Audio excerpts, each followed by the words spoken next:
Hello, hello. Good afternoon. I'm going to go live on 3 platforms.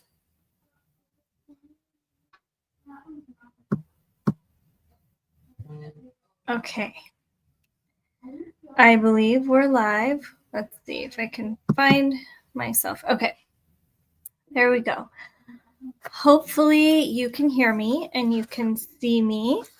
Welcome back to Wellness Wednesday. I'm excited to get to talk to you all about Hashimoto's today.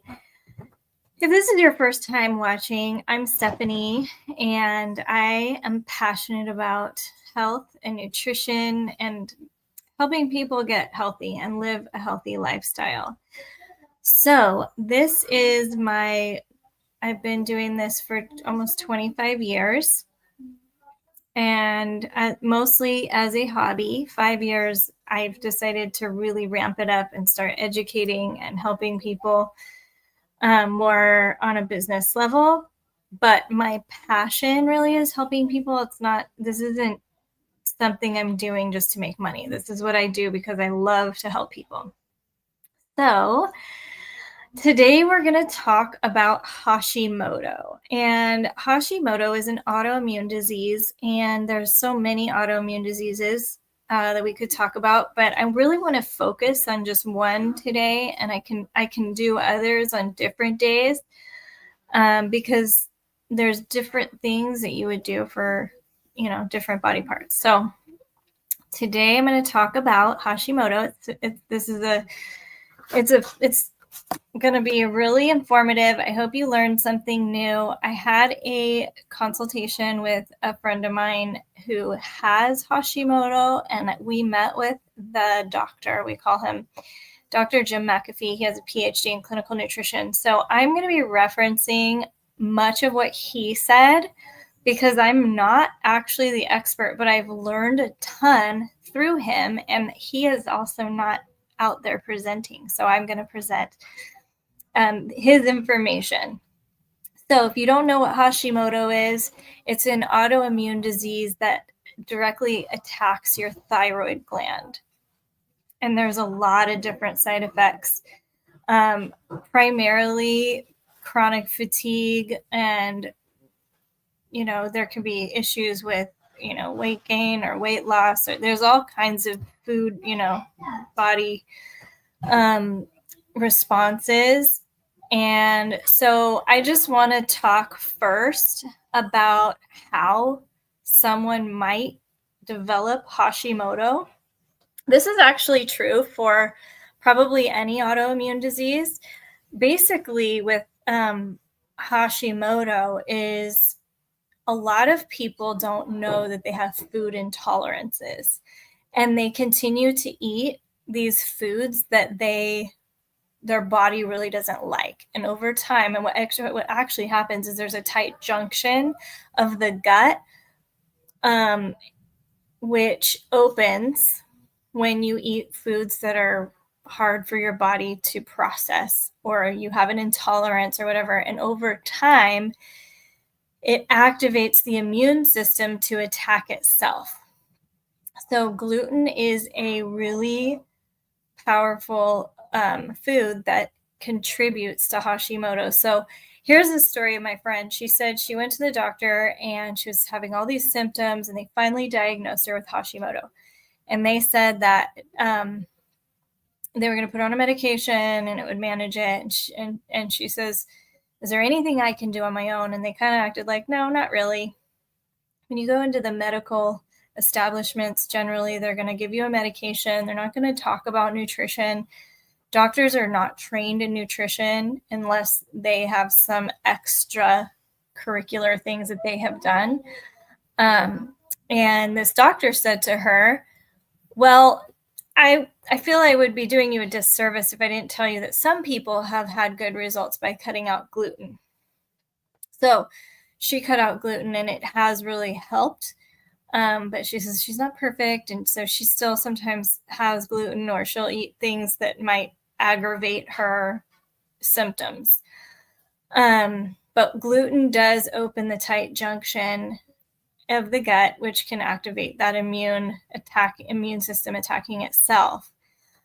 Gluten can be in anything like flours, wheat, can be in oats. So make sure if you are eating oatmeal or something with oats that it does specify that it's gluten-free. Barley can have gluten in it as well. Another chemical that that opens a tight junction of the gut is Roundup. Roundup is all around us. It's at parks, it's at schools, it's probably in your yard. If you live in an apartment, it's probably being sprayed all over your property. Unfortunately, we can't completely avoid it, even though it's so toxic and poisonous. If you own your own home, though, I highly recommend that you don't spray any Roundup in your yard at all. If there is a massive weed issue that you're really trying to tackle, you can Google vinegar, salt, and Dawn soap recipes, and you can find it really easy. And you just spray it on there, and between that and the sun, it burns the weeds, and it will also kill them, but it's a lot safer option. All right. So there's also a way that you can test for food intolerances. Now, my daughter, I did this with her. She has a whole bunch of things that she's intolerant to. And I specifically asked the doctor, sorry, I have kids, so they might be walking through. I asked the doctor if there was any chance that eating these foods could in time make her develop Hashimoto or another autoimmune. And he said, absolutely, yes. So sometimes, and he called it a delay reaction. So sometimes when we are eating foods that our body doesn't like, over time, we have a delayed reaction. You might not notice it right now. You might not notice it next year. But in time, there's this toxic load on your body, and your body then ends up shutting down, and your immune system attacks itself. And the medications that they usually want to put you immune suppressants, which actually can lead to chronic sickness and all these other things, right? If your immune is suppressed, your immune system isn't able to fight off all of these other sicknesses and things like that. So there's this company, and it's called ELISA/ACT. You can look this up on the internet, ELISA/ACT Food Intolerance Test. And this one is the best one that we know of. It tests for over 400 different compounds. And this can help you prevent a delayed reaction, which would potentially cause an autoimmune disease. And so many people, I've been doing this business for 5 years now. I have 3 customers with Hashimoto's. I have 3 customers with lupus. I've got a couple of people with MS. I've got people with all these autoimmune diseases, even rheumatoid arthritis, diabetes, all these things. These are super common, unfortunately. So there are things that we can do preventatively. And if you know what foods your body is intolerant to, you can avoid them and make better choices. There are also deficiencies in nutrients that oftentimes people with Hashimoto's have. So the first 2 I'm going to talk about are vitamin D and zinc. And we've all been hearing this with COVID, with everything, that people were all deficient with vitamin D and zinc. Depending on where you live, you can get vitamin D from the sun. What happens is you go spend 20 minutes outside in the sun, and you can absorb 25,000 IU of vitamin D from the sun. What he said, and I've never heard this before, I thought this was really interesting, is don't shower for 2 to 3 hours after you spent that time in the sun, because you can wash off whatever it is. It takes a little bit of time for your body to actually convert the sunlight and the rays into vitamin D, which I thought was really interesting. Your D range should be anywhere between 40 and 80. And that's the level that you can test for. Now, you can order tests through, I think it's called Direct Lab. I think I wrote it down somewhere. direct laboratory. If you want to find out more specifically where you can get these tests, just comment in the comments, and I will go ahead and send you links. But you can test your vitamin levels and see if you're deficient. And vitamin D is one good to test for way more than even just Hashimoto or any of this autoimmune. But what he said is, so almost all vitamin D supplements are made from lanolin, which is sheep's wool. It's not really a human food source. We have one that is a human food source, comes from mushrooms. So if you want a link, go ahead and comment vitamin D supplement in the comments. 1,000 IU of vitamin D supplement will increase your level by 10. So if you are trying to get to 50 and your number is at 30, you're going to want 2,000 IU, if that makes sense. Okay, the other thing he said is zinc. Zinc is often a deficient mineral that we don't have when they're testing with people with Hashimoto. So this is not hard. You don't have to do this with the doctor or anything, but he said you can hold. He goes, we've been doing this for a really long time, and he goes, this is the best way that I've used to test for zinc deficiencies. But you can hold a sulfate solution. Comment in the comments if you want to link to a sulfate solution. I'll get you one. In the mouth, if it tastes like water, you're probably deficient. If it tastes like metal, you probably have adequate zinc. So that one was kind of interesting. You can go to the direct laboratory services. Google that, direct laboratory services.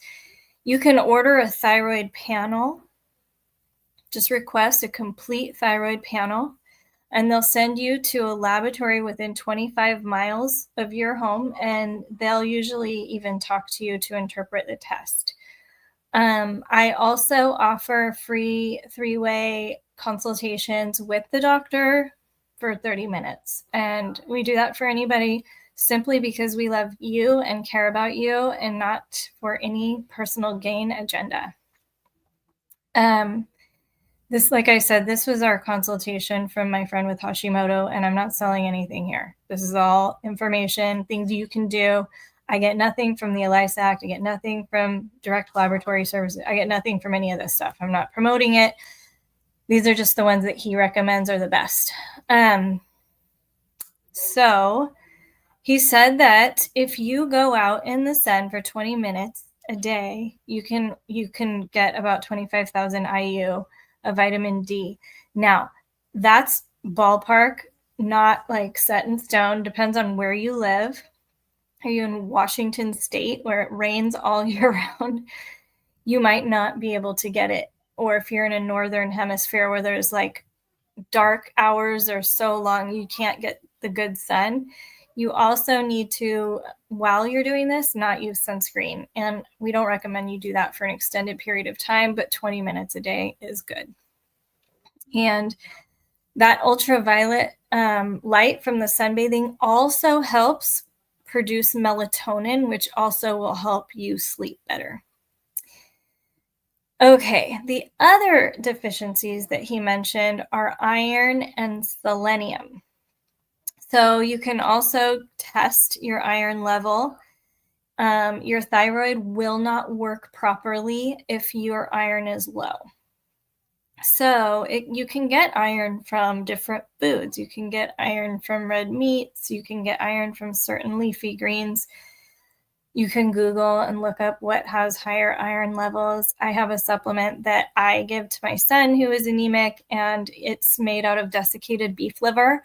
And it also has vitamin C in it because your body doesn't absorb iron very well without vitamin C. So many supplements do not have that. It's straight iron. Causes upset stomach, causes black bowels, and all kinds of other weird GI issues. So if you want a link to that, I can send you a link. Also, a good multivitamin is good because you can get the selenium in a multivitamin usually. I have a great one that I love that is whole food based. Fish oil is really good. You want one that has all 8 omega-3s. And also, the lipids and sterols from whole grains are very helpful for the thyroid function. So all of those things are really essential. I have links to all of these if you're interested. Brazil nuts are high in selenium. So here's what the deal is. A lot of times people with Hashimoto actually are having additionally, in addition to everything else I said, they're having a reaction to too much mercury or fluoride, mercury, chlorine. All these things can contribute and cause more problems with Hashimoto and autoimmune disease. What selenium does is it helps to combat the mercury. So that's why it's really necessary. He mentioned using sea salt instead of iodized salt. He said heavy metal toxicity, especially mercury, but aluminum and lead are bad also, are prevalent in people with Hashimoto. What kind of cookware are you using? Are you using aluminum teapots? Are you boiling water in an aluminum teapot? You want to work with ceramic, glass, cast iron. You need to be really careful that you're not using anything with aluminum in it, or even non-stick coating. All that stuff is really toxic. You got to toss it, get rid of it, find a way to get clean cookware. Mercury is high in tea. I didn't know this. Black tea especially, a little bit in green tea. So if you're having thyroid issues, avoid black and green tea. If you really love tea so much as I do, and I'm having some right here, herbal teas are best. It doesn't matter, even if it's organic, still can be high in mercury. That's all brand new information to me. Other things to avoid: halogens. Halogens are like bromide, fluoride, chlorine, iodine. All these contribute to Hashimoto. Iodine salt contributes to the problem. Radiation, like x-rays, when you go to the dentist, all those x-rays build up over time, can also affect your Hashimoto. The other thing he talked about, fruit juices can often contain bromine, artificial sweeteners. Bleached flowers are not good for you. The halogens compete with iodine and tell the body it isn't the way it's supposed to work, and then it begins to attack itself. So that's what he said. And then he talked about water filters. So depending on what kind of water filter you have, I know I get sold on, people are constantly like trying to sell me on some special water filters all over the internet. I don't know what's what. I'm not an expert on water filters. He recommended, I said, what's the best water filter that you recommended? He said on Amazon, find Water Wise Distiller. Gets the fluoride out completely. He said reverse osmosis may or may not, depending on, are you doing your changing out your filters routinely, and are you keeping up on it? Because you have to do certain filters every few months and all of that. So just beware. Water Wise Distiller. But you got to know when you're doing this, you're also getting rid of all the good minerals that were in there, because it gets rid of everything. It gets rid of the chlorine and the fluoride and the mercury and lead, all of it. So you do need to replace the calcium and magnesium. That's necessary. So if you want a link to a calcium with magnesium, please message me and I will send you a link. All right. He talked about cooking oils. He says macadamia nut oil is the best to heat and cook. Never heard that before. Haven't even ever bought macadamia nut oil, but this is his recommendation. He said Greece and Spain, like olive oils, are often tainted with other ingredients and they're not labeled. Most seed oils, this is all over the internet, right? They say stay away from safflower seed and oil and all these different, right? Canola and all these things. So, seed oils are high in omega 6s because the leafy part of a plant has the omega 3s, and all the omega 6s go into. What he said is the omega 6 causes leukotrienes and triboxanines. I don't know how he said this. Anyway, he says it can cause clotting of the blood, it overweights the body, and causes autoimmune. But what the omega-3 does is it helps to distribute the fat throughout your body. So instead of the fats staying in one place and getting hardened and all this stuff, the omega-3 breaks it down, spreads it out through your body, helps you to utilize the fats that are good for your body, and it's much safer. So it's good to balance between omega-6 and omega-3. So if you're eating something that you know is high in omega-6s, you want to supplement maybe with an omega-3, something like that. He said just try to get as much omega-3 as you possibly can. And if you can avoid omega-6s, that's best. Grass-fed beef. I don't know if I talked about this on here, but you want 100% grass-fed beef.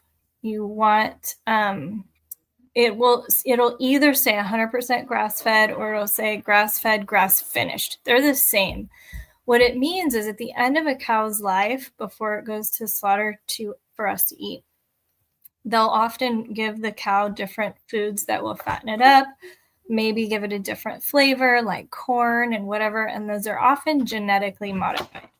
So you're getting all of this inside your food when you're eating it. So it's important that you're getting a cow that was fed a healthy diet all the way until the end of its life, which is what it means grass-fed, like most of its life, and then also at the end, because that's now with coming to light that they've been doing. Chicken is one of the worst concentrations of omega-6. Sorry. And I didn't know that. The only way you can get, free range and organic and all this stuff, and that's better. It's Foster Farms, all these big, huge, mass-produced chickens and stuff have a higher omega-6 content, and I think he was suggesting that you try and limit that, which I always thought chicken was good. So I guess it just depends. I saw this, I think it was a reel on Instagram, and they were showing it was a joke, but it was like these two people at a restaurant, and the waitress comes over with the menu, and she goes, okay, this is the chicken that you're going to be having. Here's a photo of him when he was alive, and this is what his diet was, and he got this many hours of free range and all this stuff. And I'm laughing, and I'm like, I actually want to go to that restaurant. I think it's a joke, but I would love to know all the details about all my meat. And I'll tell you, I have a farmer guy that I work with. If you're in Northern California, or even maybe down to like Fresno, Central California, he does all these organic grass-fed small farms all over the country. And he's sort of like the distributor. So he'll partner with all of them, and he'll deliver the meat to you. And so I call him and I go, okay, I want to know about your ranchers. Are they giving them the COVID shots? Are they, which they're not, by the way.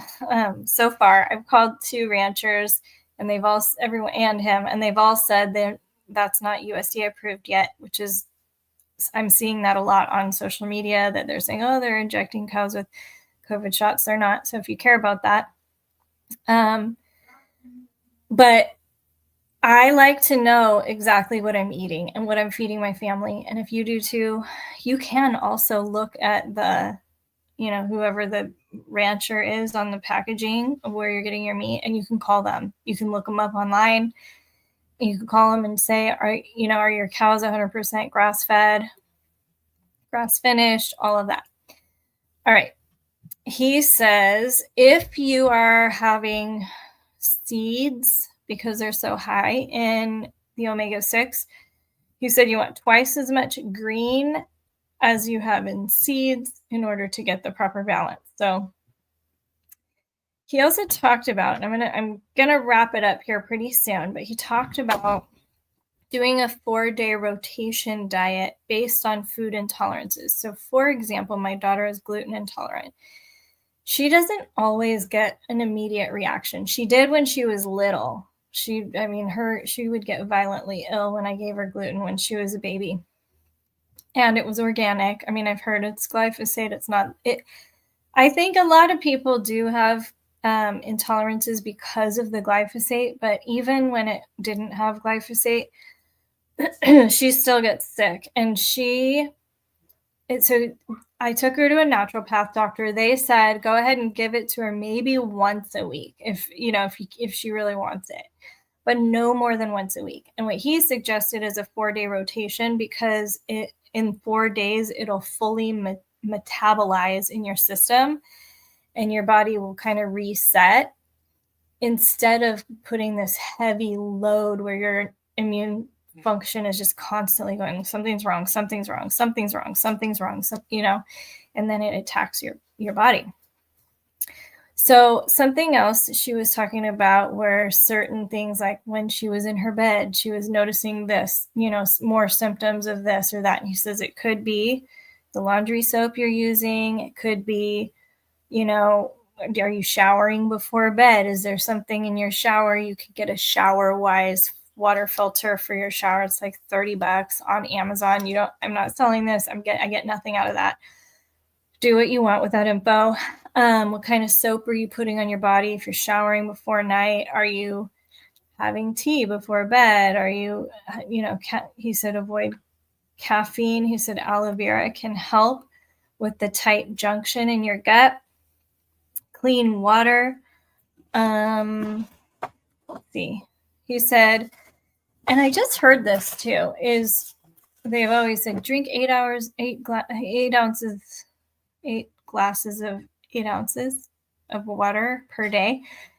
And I saw this reel, and I think there's something to this. I think that we overdrink water, and it's not necessarily hydrating us unless you're getting the adequate salt. But he was suggesting you can eat tomatoes, melons, cucumbers, lettuce, and those are all actually really good for hydration. Just make sure that they're organic. If you look at the little sticker, it has a PLU number on the product, let's say a cucumber. If the number starts with a 9, it's organic, it's not sprayed with Roundup. However, it could still be next to a farm that sprays with Roundup. So make sure that you get a good, safe, clean vegetable wash and wash all your vegetables or peel or whatever you need to do. But if it starts with a 4, it's conventional. So it's like a normal seed, but probably there's Roundup sprayed around it. If it starts with a 3, it means it's genetically modified, meaning the seed has been altered. You can't regrow from the seeds of that fruit, say a tomato. If you get a genetically modified fruit, tomato, you can't just pull the seeds out, dry them out, and regrow a tomato plant. And that's because it's been genetically altered, and it's not an actual real food. It's fake. Stay away from it. If the PLU starts with a 3, please avoid it altogether. Okay, so I hope that was informative to you. I would love questions. I love learning more. So if I don't have the answer, I can find the answer for you. I also, if you have subjects that you want me to talk about, or if I don't know, I will learn about it and talk about it. Please comment. I would love to see what you all want to hear about and learn about. And I am done. So thanks for watching. I really appreciate your support and your love. Follow me and have a great rest of your day.